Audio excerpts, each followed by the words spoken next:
এই ইনভার্টারটির আউটপুটের এই 4টা মসফেট নষ্ট হয়ে গেছে। 4টা তো হয়নি, হয়েছে দুইটা।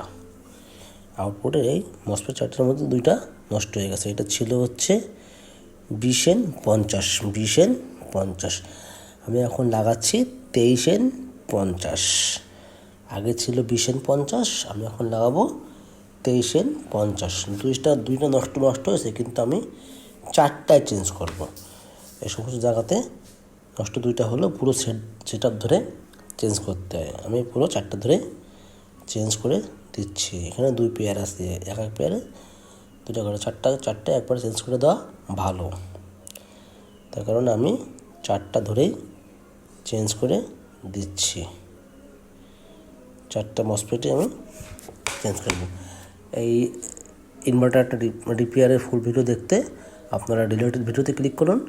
রিলেটেড ভিডিওতে আপনারা এই ইনভার্টার রিপেয়ারের পুরো ভিডিওটা পেয়ে যাবেন। ধন্যবাদ সকলকে।